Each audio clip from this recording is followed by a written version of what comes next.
Hello guys, welcome to my channel. कैसे हैं आप सभी? चलिए आज हम आए हैं एक इंपॉर्टेंट कंसेप्ट लेके, अनएम्प्लॉयमेंट। वैसे तो अनएम्प्लॉयमेंट आप लोगों को पढ़ने की जरूरत नहीं है क्योंकि आप लोग ऑलरेडी इससे बहुत अवेयर होंगे कि अनएम्प्लॉयमेंट क्या होता है और क्या डिफिकल्टीज हम लोग इसमें फेस करते हैं। लेकिन फिर भी चलिए हम लोग इकोनॉमिक टर्म्स में पढ़ते हैं कि अनएम्प्लॉयमेंट क्या होता है। बेसिकली अनएम्प्लॉयड क्या इसकी डेफिनेशन क्या है अनएम्प्लॉयमेंट की? A person willing to work at prevailing rate but unable to find work is unemployment. Basically एक ऐसा पर्सन जो काम करने का इच्छुक है, वो काम चाहता है करना एट प्रिवेलिंग रेट, जो भी उसे सैलरी मिल रही है, जो भी गवर्नमेंट की वजह से उस पर, लेकिन उसे काम नहीं मिल रहा है, ऐसे इंसान को हम अनएम्प्लॉयड कहेंगे। कोई भी इसमें एक ऐसा इंसान नहीं आएगा जो काम करने का इच्छुक ही नहीं है। बहुत से लोग क्या सोचते हैं कि नहीं, हम तो घर पे ही बैठेंगे, हमारी किस्मत में राजयोग है, हमें पैसा मिलेगा, हम घर पे ही बैठेंगे। तो ऐसे इंसान क्या है, इन्हें हम अनएम्प्लॉयड कंसीडर नहीं करेंगे क्योंकि ये लोग खुद से काम करना नहीं चाहते हैं। अब इससे हम लोग रिलेटेड 2-3 टर्म्स और पढ़ लेते हैं। जैसे दूसरा हमारा टर्म है लेबर फोर्स। लेबर फोर्स क्या होता है? टोटल पीपल एम्प्लॉयड और एक्टिवली सीकिंग एम्प्लॉयमेंट। इसमें ऐसे लोग हैं कि जो ऑलरेडी एम्प्लॉयड हैं, जो ऑलरेडी जॉब पा चुके हैं या अवेलेबल फॉर वर्क है, या सीकिंग और अवेलेबल फॉर वर्क है, मतलब जॉब कर रहे हैं और या तो जॉब की खोज में है। अब तीसरा हमारा जो इंपॉर्टेंट टर्म है वो क्या है? Work force. ऐसे लोग जो एक्चुअली वर्किंग हैं, ये लोग क्या है? जो एक्चुअली जॉब कर रहे हैं, एक्चुअली अपना कंट्रीब्यूशन इकोनॉमी में दे रहे हैं। अब ये 3 टर्म्स हमने क्यों पढ़ा है? क्योंकि इसी से देखिए, लेबर फोर्स क्या है? एक्चुअली वर्किंग, जो लोग एक्चुअली वर्क कर रहे हैं, actually working, plus search for job, जो लोग जॉब की सर्च में हैं। दोनों लोग किस में आते हैं? Labour force participation. हम लोग कहते नहीं है ये सब लोग लेबर है, मतलब लेबर क्या है कि काम की तलाश में भी है, या जो लोग काम कर रहे हैं उनको।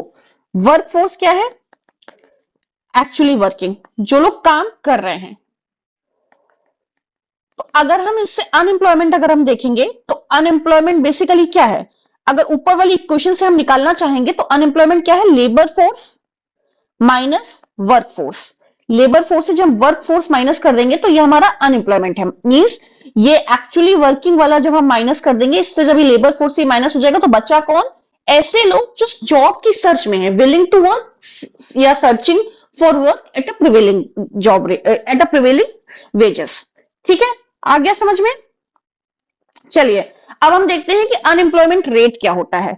इसमें क्या है? जितने भी लोग अनएम्प्लॉयड हैं अपॉन टोटल लेबर फोर्स। यहां ध्यान देने वाली बात यह है कि ना तो हम टोटल इसमें पॉपुलेशन ले रहे हैं, ना ही हम टोटल वर्क फोर्स ले रहे हैं। हम क्या ले रहे हैं? टोटल लेबर फोर्स, यानी कि number of unemployed person upon total labour force, total labour force into 100। ठीक है, ये क्या है? हमारा अनएम्प्लॉयमेंट रेट हम ऐसे निकालते हैं। अब अनएम्प्लॉयमेंट रेट निकालता कौन है? अगर आप लोग को पता हो तो नीचे कमेंट सेक्शन में बताइएगा। चलिए बता देते हैं। बेसिकली एनएसओ हमारे इंडिया में है जो कैलकुलेट करता है, ठीक है, अनएम्प्लॉयमेंट रेट। और ये एनएसओ किसके अंतर्गत आता है? Ministry of statistical and programme implementation. ठीक है, इसके अंडर एनएसओ काम करता है और ये हर साल गवर्नमेंट को डेटा देता है अनएम्प्लॉयमेंट का। ठीक है, चलिए इसी तरीके से आता है लेबर फोर्स पार्टिसिपेशन। अक्सर हम देखते होंगे कि एनएसओ ने डेटा रिलीज किया लेबर फोर्स पार्टिसिपेशन का। तो लेबर फोर्स पार्टिसिपेशन क्या होता है? Basically labour force upon working age population, या हम बोल सकते हैं कि टोटल पॉपुलेशन क्या है, क्या लेबर फोर्स है, क्या टोटल पॉपुलेशन है। वर्किंग एज बेसिकली क्या है? 15 से मान लीजिए 64, क्योंकि कुछ जॉब्स में क्या है कि 65 रिटायरमेंट एज होती है। तो 15 साल से 64 तक का हम ले लेते हैं एक इंसान जो काम करने के लिए केपेबल है, इच्छुक है। ठीक है, अपॉन लेबर फोर्स इनटू 100। और बेसिकली ये क्या इंडिकेट करता है? It indicate the proportion of population working और सीकिंग फॉर वर्क। इसमें हम कोई भी ऐसी जनसंख्या शामिल नहीं करते हैं जो काम करने की बिल्कुल भी इच्छुक नहीं है, जो अपनी मर्जी से घर पर बैठे हैं। जैसे आप सभी हैं यूपीएससी की तैयारी कर रहे हैं, तो आप सभी लोग क्या है कि इच्छुक हैं काम करने के, तो आप सभी लोग क्या है अनएम्प्लॉयड कैटेगरी में आएंगे। A higher labor force participation rate suggests a larger active workforce contributing to economic growth। जाहिर सी बात है, जिस कंट्री में लेबर फोर्स पार्टिसिपेशन रेट ज्यादा होगा, इसका मतलब वो इकोनॉमिक ग्रोथ में ज्यादा से ज्यादा कंट्रीब्यूट करेंगे। क्यों? क्योंकि वो ज्यादा से ज्यादा या तो काम कर रहे हैं या इच्छुक हैं काम पाने के। ठीक है, अब आज आइए हम पढ़ते हैं टाइप्स ऑफ अनएम्प्लॉयमेंट। तो टाइप्स ऑफ अनएम्प्लॉयमेंट सबसे पहला क्या है? Structural unemployment. स्ट्रक्चरल बेसिकली, और फिर क्या है? सिक्लिकल, उसके बाद फ्रिक्शनल, सीजनल, डिसगाइज्ड। चलिए इसको हम एक एक करके पढ़ते हैं। कुछ चीजें इस पीडीएफ में नहीं है, वो भी मैं एक्स्ट्रा आपको बताते चलूंगी, तो सब लोग पेन और पेपर लेके बैठिए ताकि नोट्स बनाते जाइए।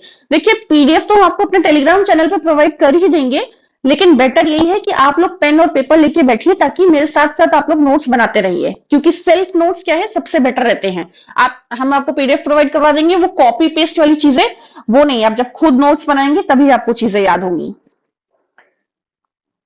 सबसे पहले हम लोग देखते हैं इनवॉलंटरी अनएम्प्लॉयमेंट। इनवॉलंटरी अनएम्प्लॉयमेंट क्या होता है कि individuals actively seek jobs but can not find due to excessive labour supply.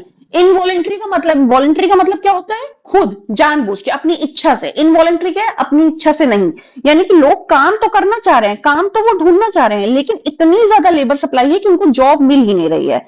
अब इसका एग्जाम्पल हम लोग देखते हैं। Fresh graduates in urban area struggle to secure employment despite multiple application. देखिए इंडिया में क्या है कि कितने लोग ग्रेजुएट होकर हर साल निकलते हैं, तो क्या सारे के सारे जॉब पा लेते हैं? नहीं पाते हैं।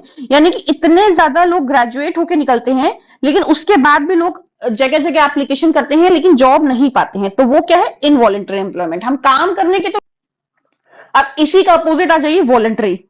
Individual choose not to work despite job availability due to dissatisfaction. अब बहुत सारे लोग इससे रिलेट कर पाएंगे, जैसे कि एग्जाम्पल इसका क्या है? हाईली क्वालिफाइड इंजीनियर रिफ्यूजिंग अ लो पेइंग कस्टमर। अब उसे जॉब तो अवेलेबल है जॉब मार्केट में, लेकिन वो जो प्रिवेलिंग वेज रेट है उसमें काम नहीं करना चाहता है। जैसे कि एक पीएचडी का स्टूडेंट है तो वो क्लर्क नहीं बनना चाहेगा, या आप में से बहुत सारे लोग होंगे जो क्या है यूपीएससी की तैयारी कर रहे हैं। अब उन्हें कोई एक लो ग्रेड की जॉब मिल रही हो तो उन्होंने कई बार रिजेक्ट किया होगा, नहीं हम ये जॉब नहीं करेंगे। क्यों? क्योंकि उनकी क्वालिफिकेशंस बहुत ज्यादा हैं। ठीक है, आ गया सबको समझ में? अब हम पढ़ते हैं स्ट्रक्चरल अनएम्प्लॉयमेंट और सीजनल। तो स्ट्रक्चरल अनएम्प्लॉयमेंट क्या होता है? बेसिकली इसमें क्या है कि लोग जॉब, ये अनएम्प्लॉयमेंट क्यों होता है? क्योंकि इसमें मिसमैच होता है। लिख लीजिए आप लोग, mismatch between jobs available in the market and the skills of the worker। अब इसमें क्या है कि जो मिसमैच है किसमें? जॉब जो है, लेकिन जो मार्केट में जो जॉब है वो और जो वर्कर है उसकी स्किल में। अब मिसमैच क्या है? किस चीज में मिसमैच हो सकता है? चेंज, डिमांड में चेंज आया हो, या टेक्नोलॉजी में चेंज आया हो, या प्रोडक्शन ऑफ सब्स्टिट्यूट गुड ज्यादा हो गया हो। तो ये सारे मिसमैचेस जो हैं वो क्या है? और लोगों के पास क्या है? वो स्किल नहीं है। जैसे एग्जांपल के तौर पे चलिए समझते हैं, जैसे कि एक पीसीओ है। मान लो पहले के जमाने में क्या है? पीसीओ चलता था, आप सभी लोग जानते होंगे पीसीओ को। तो पहले पीसीओ की डिमांड बहुत ज्यादा थी। अब जिन जिन लोगों के पास पीसीओ खुला था उनकी बहुत ज्यादा अर्निंग थी, वो लोग एम्प्लॉयड थे, पीसीओ के उस पर काम कर रहे थे, बहुत ज्यादा उनकी अर्निंग थी। अचानक से क्या है? दौर चेंज हुआ और मोबाइल फोन आ गए। इसमें क्या है? टेक्नोलॉजी का चेंज हुआ, डिमांड का, टेक्नोलॉजी का चेंज हो गया। ठीक है, डिमांड लोगों की चेंज हो गई। कोई पीसीओ पे जाना पसंद नहीं कर रहा है, सब चाह रहे हैं कि घर पे मोबाइल हो, उससे बात की जाए। ठीक है, और पीसीओ का सब्स्टिट्यूट गुड क्या हो गया? मोबाइल हो गया।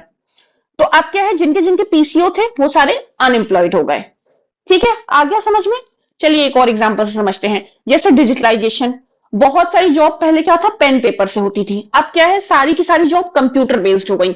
लोग सारा का सारा डेटा क्या है? कंप्यूटर में फीड करते हैं। अब जिनको कंप्यूटर चलाना नहीं आता है, जो लोग इतने वेलवर्स नहीं है लैपटॉप में, उनकी क्या है? जॉब्स चली गई। अब जब वो लोग वो स्किल सीख के आ जाएंगे तो दोबारा से वो जॉब पा लेंगे। तो बेसिकली इसमें मिसमैच होता है जॉब्स का जो मार्केट में है और स्किल्स का।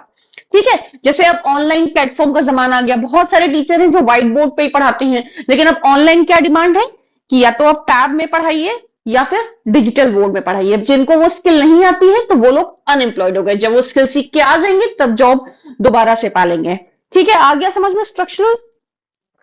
अब है सीजनल अनएम्प्लॉयमेंट। सीजनल अनएम्प्लॉयमेंट क्या है? बेसिकली ये एक सीजन के लिए एम्प्लॉयड रहते हैं, जैसे कि टूरिस्ट गाइड्स या होटल स्टाफ क्या है कि सीजन पे टूरिस्ट मतलब बहुत ज्यादा आते हैं, तो सीजन पे तो उन्हें बहुत ज्यादा एम्प्लॉयमेंट रहता है, और ऑफ सीजन में उन्हें कुछ भी नहीं रहता है। जैसे हिली एरियाज में क्या है कि बारिश के टाइम पे एकदम एम्प्लॉयमेंट कम हो जाता है, कि गाइड को वहां के होटल्स के रेट देखो तो बहुत डाउन हो जाते हैं। क्यों? बारिश के समय पे हिली एरियाज में कोई जाना ही पसंद नहीं करेगा। ठीक है, या फिर हम देख सकते हैं कि कूलर कूलर और एसी की डिमांड अचानक गर्मी में बहुत ज्यादा बढ़ जाती है ना, और ठंड में वो डिमांड एकदम से कम हो जाती है, कोई नहीं ठंड में लेता है। ठीक है, तो ये क्या है? सीजनल अनएम्प्लॉयमेंट है। आइए अब दूसरे टाइप का हम अनएम्प्लॉयमेंट देखते हैं, cyclical unemployment. Cyclical unemployment basically क्या होता है? देखिए, जो भी ये जो साइक्लिकल वर्ड है वो किससे निकल के आया है? ट्रेड साइकिल से।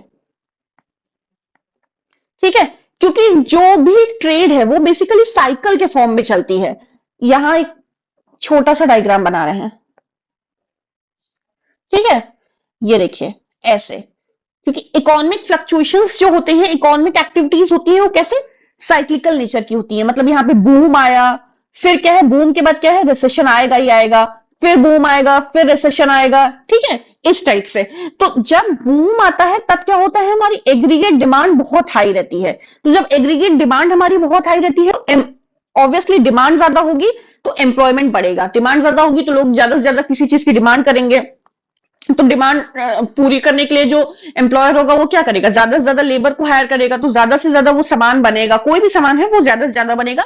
तो जब एग्रीगेट डिमांड बहुत ज्यादा इकोनॉमी में रहती है तो एम्प्लॉयमेंट बढ़ता है। ठीक है, इसी तरीके से जब इकोनॉमिक एक्टिविटीज लो होती हैं, जब इकोनॉमिक एक्टिविटीज कम होती हैं, या जब डिमांड कम हो जाती है, तब क्या है, यही अनएम्प्लॉयमेंट में हो जाता है कि अनएम्प्लॉयमेंट क्या है? बढ़ जाता है, जब इकोनॉमिक एक्टिविटीज या एग्रीगेट डिमांड कम हो जाती। तो ये एक ऐसा अनएम्प्लॉयमेंट है जो इकोनॉमिक फ्लक्चुएशंस की वजह से आता है। किसकी वजह से आता है? इकोनॉमिक फ्लक्चुएशंस की वजह से, कि इकोनॉमी में फ्लक्चुएशन है, बूम का टाइम था, अब रिसेशन का टाइम आ गया, तो रिसेशन के टाइम क्या है कि अनएम्प्लॉयमेंट आ जाएगा। तो ये बेसिकली हम लोग इंडिया में नहीं देखते हैं, ज्यादातर हम लोग डेवलप्ड नेशन में ये देखते हैं, क्योंकि वहां पर ही बूम रिसेशन ये सब ज्यादा आता है। इंडिया में तो डिस्गाइज या इस टाइप के अनएम्प्लॉयमेंट होते हैं, वहां पे इस टाइप का होता है कि रिसेशन के समय जॉब चली गई, फिर बूम आया तो जॉब आ गई। ये ज्यादातर डेवलप्ड नेशन में होता है। अब डिसगाइज्ड अनएम्प्लॉयमेंट ये इंडिया में बहुत ज्यादा रहता है, ये डेवलपिंग नेशन में, बेसिकली डेवलपिंग नेशन का कंसेप्ट है, और ये बहुत इंपॉर्टेंट भी है। डिसगाइज्ड अनएम्प्लॉयमेंट बहुत ज्यादा एग्जाम्स में पूछा जाता है, जो एग्जामिनर रहते हैं उनका फेवरेट कंसेप्ट रहता है। ठीक है, अब देखिए डिसगाइज्ड होता क्या है, मैं यहां पे लिखती हूं,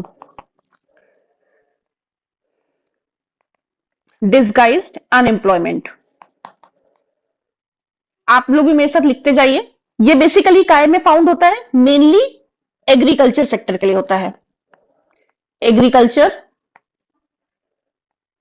सेक्टर। ठीक है, यहां पे क्या होता है? More people are employed, more people are employed than actually needed. यहां पे क्या है कि जरूरत से ज्यादा लोग काम कर रहे होते हैं जिनकी जरूरत नहीं भी है। चलिए हम एक एग्जांपल के तौर पर समझते हैं। सपोज करिए ये खेत है हमारा, ठीक है।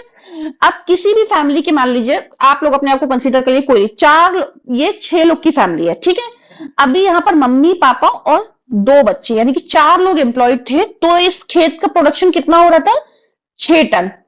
6 टन हम एनुअली इसमें प्रोडक्शन कर लेते थे। अब मान लीजिए 2 बच्चे थे, वो शहर में अपना पढ़ाई कर रहे थे, वो लोग अपने घर चले गए गांव, और मम्मी पापा ने बोला तुम लोग घर में खाली बैठे हो, चलो तुम लोग भी कल से खेत पे आना शुरू कर दो। अब काम कितने लोग करने लगे? 4 + 2 कितने? 6 लोग काम करने लगे। लेकिन प्रोडक्शन कितना हो रहा है? अभी भी 6 टन ही एनुअली हो रहा है। यानी कि ये 2 लोग हैं, इनके आने से कोई फर्क पड़ा टोटल प्रोडक्शन में? कोई भी फर्क नहीं पड़ा। यानी कि इन 2 लोगों की मार्जिनल प्रोडक्टिविटी क्या है? जीरो है मार्जिनल प्रोडक्टिविटी। और ये बहुत इंपॉर्टेंट फीचर है डिस्गाइज्ड अनएम्प्लॉयमेंट का, कि डिस्गाइज्ड अनएम्प्लॉयमेंट में क्या होता है कि marginal productivity of labour zero होती है, यानी कि उन्होंने कुछ कंट्रीब्यूट ही नहीं किया। मार्जिनल प्रोडक्टिविटी बेसिकली होती क्या है कि एक एडिशनल मतलब आप कोई भी एडिशनल लेबर लगा है, मान लो चार पहले लगे थे, दो एडिशनल लेबर लगे हैं, तो उनकी वजह से टोटल प्रोडक्टिविटी में क्या चेंज आए। अभी यही टोटल प्रोडक्टिविटी हमारा 6 से 8 टन हो जाता, तो इनकी मार्जिनल प्रोडक्टिविटी क्या होती, 2 होती। ठीक है, इन लोगों ने 2 टन का कंट्रीब्यूशन किया है, लेकिन यहां पे इन्होंने कुछ भी कंट्रीब्यूशन नहीं किया, यानी इनकी मार्जिनल प्रोडक्टिविटी क्या है, जीरो है। ठीक है, आगे आपको समझ में। तो ऐसे लोग जिनके वर्क करने से टोटल प्रोडक्शन में कोई चेंज नहीं होगा, दैट इज मार्जिनल प्रोडक्टिविटी क्या होगी उनकी, जीरो होगी। तो वो लोग क्या है, डिस्गाइज्ड अनएम्प्लॉयमेंट में है, मतलब वो काम करें या ना करें कोई फर्क नहीं होता है। अब हम इसे, अब मेन प्रॉब्लम आती है कि इसे हम सॉल्व कैसे करें इस डिस्गाइज्ड अनएम्प्लॉयमेंट को। तो हम इससे क्या सॉल्व कर सकते हैं कि ज्यादा से ज्यादा जो एग्रीकल्चर लेबरर्स हैं उन्हें ट्रेनिंग दें कि कैसे वो लोग मतलब हाई इक्विपमेंट यूज करके कैसे अपना काम अच्छे से कर सकते हैं ताकि उनकी प्रोडक्टिविटी बढ़े। या फिर हम क्या कर सकते हैं कि उन्हें ट्रेनिंग दें, साथ के साथ जो एग्रीकल्चर लेबर्स हैं उनको लगा के, जो फालतू की जो एक्सेस में लगे हैं उनको लगा के इंडस्ट्रियल एरिया में लगा लें, ताकि जो उनकी मार्जिनल प्रोडक्टिविटी जीरो थी जिनकी, उनकी कुछ ना कुछ मार्जिनल कंट्रीब्यूशन करें और इंडस्ट्रियल एरिया में कुछ ना कुछ कंट्रीब्यूशन करें, तो वहां प्रोडक्टिविटी बढ़े और इकोनॉमी का ग्रोथ रहे। ठीक है, आगे आप सभी को समझ में ये। अब आते हैं हम लोग फ्रिक्शनल। अच्छा, जो फ्रिक्शनल और जो सिक्लिकल थे वो दोनों किसके हैं, डेवलप नेशन के कंसेप्ट हैं। ठीक है, डेवलप कंट्रीज के हैं। ये फ्रिक्शनल भी अंडर डेवलप में या डेवलपिंग में कहा जाए तो कम पाई जाती है। अब फ्रिक्शनल क्या होता है, ये टेम्परेरी, सभी को समझ में ये। अब आते हैं हम लोग फ्रिक्शनल। अच्छा, जो फ्रिक्शनल और जो सिक्लिकल थे वो दोनों किसके हैं, डेवलप नेशन के कंसेप्ट हैं। ठीक है, डेवलप कंट्रीज के हैं। ये फ्रिक्शनल भी अंडर डेवलप में या डेवलपिंग में कहा जाए तो कम पाई जाती है। अब फ्रिक्शनल क्या होता है, ये टेम्परेरी अनएम्प्लॉयमेंट होता है during job transition as individuals leave one job to search for another. मान लीजिए हम कोई जॉब कर रहे हैं, ठीक है, हम किसी कंपनी में जॉब कर रहे हैं 10 लाख पर एनम, लेकिन हम अब अपनी 10 लाख जो पर एनम की जॉब है उसे छोड़ के क्या करने लगे, यूपीएससी की तैयारी करने लगे। ठीक है, अब 2 साल बाद मेरा मान लो यूपीएससी में सिलेक्शन हो गया, तो क्या है, एक जॉब से दूसरे जॉब में जो मेरा ट्रांजिशन हुआ है, तो वही फ्रिक्शनल अनएम्प्लॉयमेंट कहलाएगा। ठीक है, जो वो बीच का जो गैप रहेगा, जो ये 2 साल का गैप था, उसमें मैं कैसी एम्प्लॉयड हूं, फ्रिक्शनल हूं 2 इयर्स में। एक सेकेंड, ये 2 इयर्स जो मेरे लिए थे जिसमें मैं अनएम्प्लॉयड कहलाई थी, तो वो कैसे में था, फ्रिक्शनल था। ठीक है, क्योंकि मैंने खुद से जॉब छोड़ी। तो बेसिकली इसके एक दो नाम और हैं, जैसे इसे हम लोग सर्च अनएम्प्लॉयमेंट और बोलते हैं, क्योंकि हम दूसरी कोई बेहतर जॉब की तलाश में हैं। ठीक है, इसमें जो एक टाइम लैग जो आता है एक जॉब से दूसरी जॉब को स्विच करने के लिए, और इसमें क्या होता है कि वर्कर्स कहीं ना कहीं वॉलंटरली जॉब को छोड़ते हैं। क्यों, because workers themselves quit their job in search of better opportunities. ठीक है, कोई एक कंपनी से दूसरी कंपनी स्विच करता है, तो जो इसे 2-4 महीने का वक्त लगता है वो क्या कहलाता है, फ्रिक्शनल अनएम्प्लॉयमेंट। ठीक है, एग्जाम्पल देखिए इसका है, a software developer quits to find the better role in different company. ठीक है, उसने एक पहली वाली कंपनी छोड़ दी है ताकि वो अच्छी सैलरी पे, अच्छे पैकेज पे दूसरी कंपनी पे जा पाए। तो जो इसमें 5-6 महीने का जो भी गैप आएगा, तो उसमें उस इंसान को हम क्या बोलेंगे कि फ्रिक्शनली अनएम्प्लॉयड है। तो ज्यादातर ये डेवलप नेशन का क्यों कॉन्सेप्ट है, ये डेवलप नेशन में ज्यादातर क्यों ये बेरोजगारी पाई जाती है, क्योंकि इंडिया जैसे डेवलपिंग कंट्रीज में तो जॉब मिलना ही बहुत मुश्किल है, डेवलप नेशन में ही ज्यादा पाई जाती है, क्योंकि वही लोग करते हैं एक जॉब से दूसरी जॉब स्विच करें। अब खैर इंडिया में भी ऐसा होने लगा है। ठीक है, लेकिन आपको अगर एग्जाम में आए तो भी डेवलप नेशन का ही करेंगे। और इसके अलावा भी कुछ कुछ छोटे मोटे अनएम्प्लॉयमेंट हैं जो यहाँ पे दिए नहीं है, लेकिन जान लीजिए वो वैसे उतने इंपॉर्टेंट नहीं है, जैसे कि वल्नरेबल। ठीक है, वल्नरेबल, ठीक है, और एजुकेशनल, सीजनल तो हमने पढ़ ही लिया।